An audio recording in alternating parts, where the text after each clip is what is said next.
I am Troy Weathers, and I approve this message. Hello, everyone. Steve Hardline for MixedTV.tv and our candidate spotlight. Today, we look at the State Representative District 24 race and candidate Troy Weathers.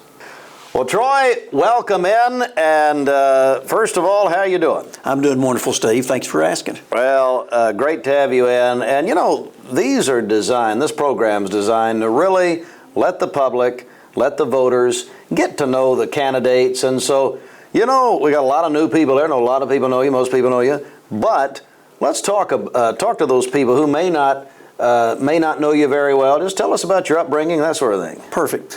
Well, Steve, I'm from Cleveland, Tennessee. I was born at 940 South Ocoee Street, if you just want to know the truth. Yep. And we were very poor. I was the 9th child, and I had a twin brother. And so I was the last one born, so they called me the 9th. We lived at South Ocoee Street, and then we lived a lot of other places because we were poor, obviously. My real father had passed away when I was about 1 year old. And then we moved several different places. I can remember some of the places behind, right on Church, or I'm not sure what street it is, but right at the railroad tracks. I'll never forget that because I thought I was going, trains go through there, you shake your house, but you finally get used to it, believe it or not. Yeah. And then we moved to where Lee University, where the little credit union is. Mm-hmm. We lived 2 houses this side of it. Really? Okay. Okay. I'll never forget that. Matter of fact, the reason I remember that, Steve, is I remember Brother Littlefield bringing toys over to us. That's right. Okay. That's right. And that's why it's so fond. I'm fond of that because I thought, man, because that was the only Christmas we got. Because we were, I mean, when I say poor, people don't even know the definition of poor in lots of cases. No. So I lived there for a while. Matter of fact, my first grade, I went to Mayfield. Oh, is that right? They sure did. And matter of fact, I have a friend that's in real estate here that found a picture of the first grade, and I was in it. David Carroll. David Carroll called me and said, "Troy, you're in my picture." Wow. So he got me a copy of it, which was really neat. That's great. And then we moved over to East Cleveland, and I lived in East Cleveland area, real close to Community Hall Church, if you know where that's at. Oh, sure. Yeah. And we went to East Cleveland from I want to be honest with you, I failed the first grade. Oh, wow. Wow. At Mayfield. So I started back at East Cleveland in the first grade to the 5th grade. That's right. And then after that, we moved to Roland Brook Subdivision. And I went to Michigan Avenue School, 6th, 7th, and 8th grade. We didn't have middle school back then. Wow. And then I went to Bradley High School. I was in Bradley High School. I took auto mechanics with Bob Schneider, one of the finest men I know. Oh, yeah. He just recently passed away, but a great friend of mine. Oh, man. And really enjoyed that. And then after, let me back up a little bit because I need to tell some of the things in between. When we moved to Roland Brook, there was a gentleman named Lynn Davis. He owned Davis Real Estate. I went to work for him when I was 11 years old. Whoa. Really? Yes, sir. I did cleanup, just everything you can imagine. I worked. Got paid 75 cents an hour. Wow. And that was $30 a week for 40 hours. For an 11-year-old. For an 11-year-old, that's a lot of money. Sure. You know. And I did that every afternoon after school, and then also on Saturdays, every Saturday.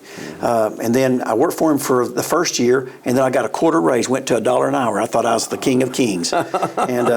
And then the next year I got a whole $1 raise, so I went to $2 an hour. Whoa! And which was a big deal. Okay. And Lynn Davis, if I learned anything, I learned how to be conservative. Let me tell you, he was we talk about people being tight. Oh, he was tight. I tell this story to people. I say, we used to change the oil in the trucks, and we took the oil can and drained the oil can for 2 weeks before we could throw it away. Really? Yes. Now, but let me say, he was a great guy, kind, nice. I mean, done great things, helped our community. He built Roland Brook in several subdivisions that most people couldn't afford if he hadn't. They were 235 homes, they called them. Okay. And so I worked for him for 5 years, and then after I worked for him, I was in Bradley High School. Then I went to work for Kentucky Fried Chicken. Worked for Mr. and Mrs. England. That's right. Wonderful people. Yep. Okay? That's right. And then after I graduated from high school, I went to the military. I was in the Army for 3 years, and I was stationed at Fort Stewart, Georgia. I took basic training at Fort Leonard Wood, AIT at Fort Knox, Kentucky. I thought I was going to freeze to death. Snowed knee deep up there. I thought, oh, mercy me. And then when I got to my permanent station, Fort Stewart, Georgia, I had shorts on. I thought I was in Florida. Oh my goodness! Okay, because it was wonderful weather. Yes. But I stayed there 3 years, and then I sent resumes out all over the country.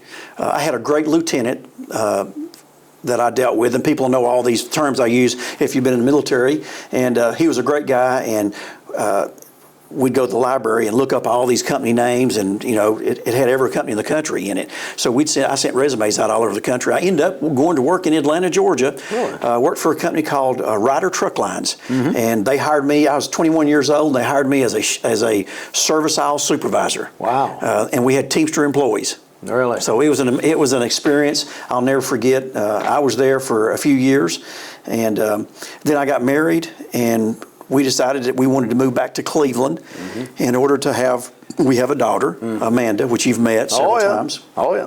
And so we moved back to Cleveland, and I opened up matter of fact, I worked 1 year, but that's later. We opened up a Quick Lube. Oh, okay. The Quick Lube on Key Street used to be called Express Lane. Yes. It was a Quaker State Quick Lube. Yes. Okay. I remember that. Me and another gentleman was partners in it. Yes. Yes. And I was there for 5 years, and then we decided to move toward a different direction. And matter of fact, while I was thinking about what I wanted to do, I went to work for Cherokee Construction. Oh, okay. And I worked for Cherokee Construction for a year, so I learned a whole lot about construction. Trust me. Yep. And that was with Jim Williams, a fine man here in Cleveland. Yep. And then Lloyd Rogers, and a guy named Ronnie Guthrie.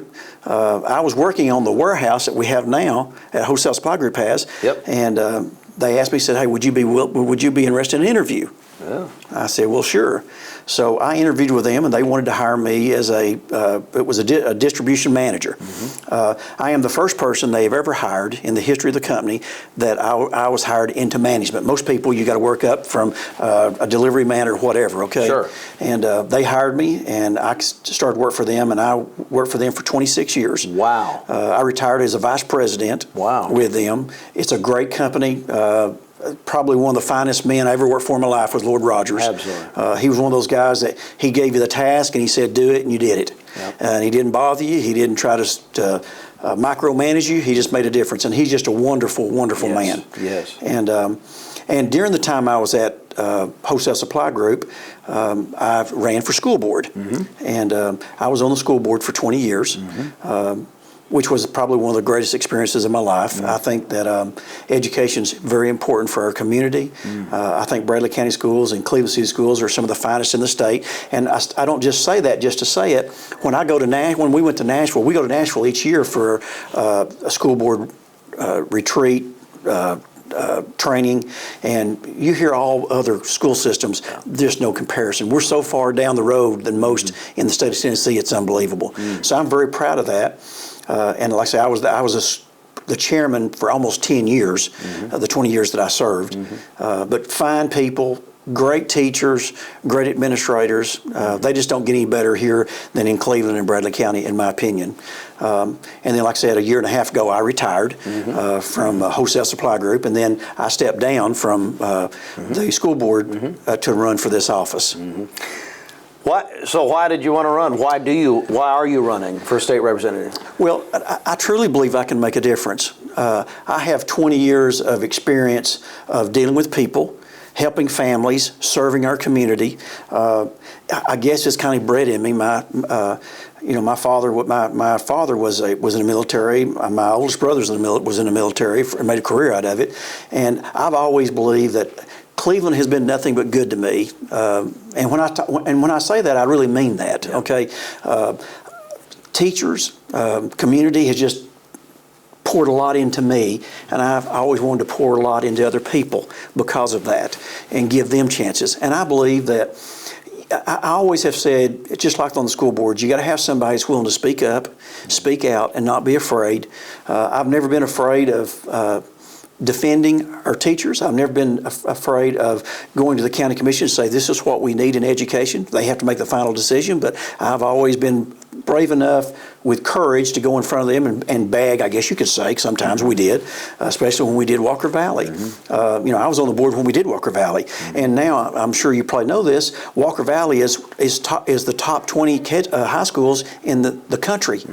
That's huge. So I think it's critical that you have people that are willing to serve, that's willing to do what's right, and live with the consequences. How's that? And I was very fortunate working for Mr. Rogers at Wholesale Supply Group that he gave me that opportunity and never challenged me, never asked me to do anything of any favors or anything else while I was on that school board. And he always let me go wherever I need to go to serve our community because he cared about our community. And he trusted me to make sure that I would do the right thing and make our community and Wholesale Supply Group proud because even though I am on the school board, I still represent, as a vice president of the company, I represent Wholesale Supply Group. And it was important to me to do what was right, not play games with people, but help us move forward. Now, did I make all the right decisions? Was it just me? No, it was 6 other school board members and a director of schools and a whole lot of great people that teach that made the difference. But it made a difference. Our dropout rate is phenomenal, low. Our graduation rate is high it's ever been, the highest it's ever been. And that's in this whole area, okay, of Southeast. So we're doing what's right for kids. And that means more to me. And if we save one child, it's worth it to give a kid like me to give me a chance. I had a chance, and I believe other kids should have that same chance. And I fought for that. And I believe in Nashville, Steve, I can do the same thing. I can tell you that I have met with the leadership in Nashville, the Speaker of the House, the leader of the Republican Party in the House, and I've met the chairman of the Education Committee. They have all said, Mr. Weathers, if you get here, we know where we're putting you. We want you on education because of the fact, and that's not the only committee that I would be on, but that's the main one because it's so hard and difficult to get people there that know and has experienced what I've experienced and I bring to the table to make sure that we don't continue to do things that makes no sense. And we'll have a voice. I mean, and you hear that's an easy word for someone to say. But I would refer you to a meeting a couple of weeks ago when I was at the chamber. And out of all the candidates, I was the only candidate that spoke up about the gentleman absolutely embarrassing, belittling our teachers in Cleveland and Bradley County and the state of Tennessee. I'm the only candidate that said this isn't right. It ain't fair. So I use that, Steve, as examples. I'm not afraid to speak out. It doesn't matter if it's the governor. If the governor's not doing what he needs to be doing, somebody's got to say something in a kind way. And I was kind to the governor. Okay, I didn't say anything bad about him. But guys, we've got to speak up when people are doing something wrong. It's easy to stand back and watch and wait for someone to speak up. I'm not one of those people. Okay, I'm a leader.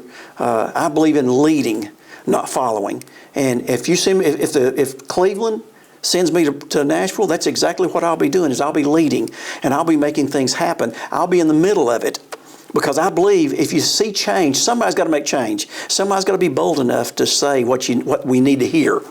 And if you don't, then we just become just a bunch of followers that hits a yes and a no button. Troy, I wonder. Obviously, your background in education is so top of mind for you. Are there maybe another issue or two that really comes to you? There's lots. I'm not saying a lot. Maybe pick issues. out. We can talk about education all day, but let me tell you, there's several things. Let's talk about roads for a moment. Okay. I don't know about you, but when I come up through, Key Street heading this way, well, let me just tell you now, it's terrible. Now, it used to be, I remember when I was a kid, Steve, it used to be on Fridays. Well, now it's Wednesday, Thursday, Friday, and Saturday. Yeah. So we have got some huge issues, and we've got to address, and we need to address very quickly, by the way. It's not one of these things that we need to do 10 years from now. Now, one of my opponents have talked about I-75. Well, let me tell you what's going on with I-75. I've talked to TDOT and a long time ago, and I don't know if you're aware, but they started talking about 3 lanes from Chattanooga to Knoxville 10 years ago. Now, they're in the pre-engineering phase right now. And I told one of my opponents that was the case. You know, he's made it, we need to get that done. Well, I don't know if you know state, they do it, there's things they have to cross this bridge before they cross the other one. It doesn't matter if you're state legislator or the governor. until they get there, they can't do anything. And DOT has clearly said that's the project we're working on, and not like it's not the only one. Okay, they have several. Also, I talked to DOT about the gentleman that's in charge in this area about the exit at Prospect. See, I believe we need to exit there at Prospect, and I believe that it needs to be done when we do the expansion of the 3 lanes to Knoxville. That ought to be all done at one time, so that we don't come back and have to relick the calf. So if I go to Nashville, that's one thing that I'll be talking to DOT about is let's start looking at that while we're looking at the 3 lanes already. So they're already looking at it, they're working on it. So let's get the Prospect exit moving, because we've got to do something about relieving some of the traffic on Paul Huff Parkway. I'm sorry, it's just we have to do something, or it's going to be intolerable. Everybody's going to start hating it. What other issue? You're talking about roads. What else is top of mind? Well, here's another one. We have lots of people, as you know, we have a lot of rental property here in town. Lots of rental property.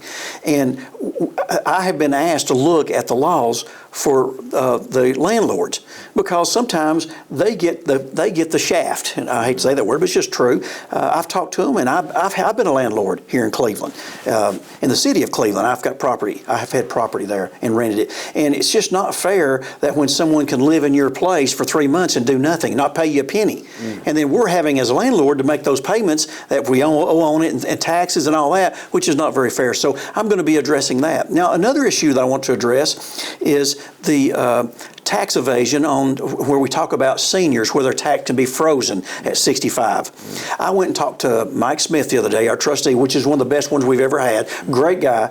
And we talked about, and I talked to some of his folks, we really don't have a whole lot of folks that are taking advantage of that. Now, I don't know if you know, Steve, but that is a program that the state pays for. Tell us about it. Okay. Well, for instance, if you're 65, you can apply. If you don't make more than, I think, if I'm not mistaken, it's $41,000. If you don't make more than $41,000, you can apply for a tax freeze. And that means that when you turn 65, whatever taxes you're paying then, property tax, that's all you'll ever pay. Wow. Now, the good news is the state of Tennessee picks up the difference. So as that moves up, the state of Tennessee picks that up for us. Wow. And so the county don't lose any money at all. So we need to make sure that we're doing everything we can, and I'm going to try to make sure that happens, that we make sure our seniors know, and also they get help in filling out the forms. Now, sometimes that's what's the hindrance part is it may be free, but I'm 65 years old and I'm not the best of filling out all these crazy forms because I have to fill them out all the time. I hate them. So understanding that, maybe we need to have some classes or some meetings where they can come in and we take people like yourself and like other folks, community leaders, and come in and help them fill their paperwork out. But again, it costs us nothing. And the state funds that. So we really I think we need to draw a lot of attention to that, because as inflation's 9.5% today, that dollar's not buying the same amount for these people who are on fixed incomes. And when you're on fixed incomes, it's gone. So I really, my heart goes out for those folks, and I want to make sure we do everything for our elderly to make sure that we're giving them every opportunity they can to make a decent living, okay, and to survive. And with inflation at 9.5%, that's just like every $100, $10 is gone, and you don't get nothing for it. So I want to do that. I want to make sure we're working on that. All right. Well, Troy, I really appreciate you joining us, and I tell you, why don't you take maybe a minute or so and just speak directly to the voters. And again, we know that the election day is right around the corner, so just appeal to them directly. Well, ladies and gentlemen, I can only tell you that I will work as hard as I've ever worked in my life. And if anybody knows me, if you ask someone, who's Troy Weathers, they'll tell you that I am committed. I work hard at what I do. And if I believe in it, I will fight to the end for it. Now, I'll assure you, if you send me to Nashville, I want to do what's right for Cleveland, Tennessee, and Bradley County. That will always be my goal. I promise you, if you send me there, I'll never embarrass you. I think they'll probably tell you, if I'm there, that I'm the hardest working legislator there, because that's what I do. I don't hunt, I don't fish, I have nothing. I got fishing license, but I don't fish. I have hunting license, I don't hunt. But I do believe that I dedicate my life to making things better for other people. I get joy out of that, just like going killing a deer and eating it. I think it's just part of our DNA. But I want to say thank you for giving me an opportunity, probably the greatest opportunity I've ever had, to knock on your door.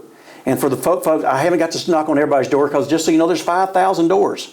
and it's very difficult to knock on all of them. But the ones I have, I want you to know, I really appreciate your hospitality, how kind you were to me, and giving me an opportunity to say thank you for allowing me to run for this office. So if you would, I would appreciate your vote. We're in early voting now, and then August the 4th is our election day. I would appreciate that honor, and I would see it as an honor if you would cast that vote for me, and I promise you, I'll serve you well. Thank you so much for joining us on this edition of our Candidate Spotlight from MixTV.tv. I'm Steve Hardline. We'll see you next time. Here at Mix 1041 and Mix TV, we are maximizing our coverage this election season with one-on-one interviews, scheduled discussions, candidate spotlights, web polls, and so much more. We believe it is important that you stay informed to make decisions that matter to you and your family. Don't miss a minute. Visit mymix1041.com. Our election coverage is presented by the Logan Thompson Law Firm.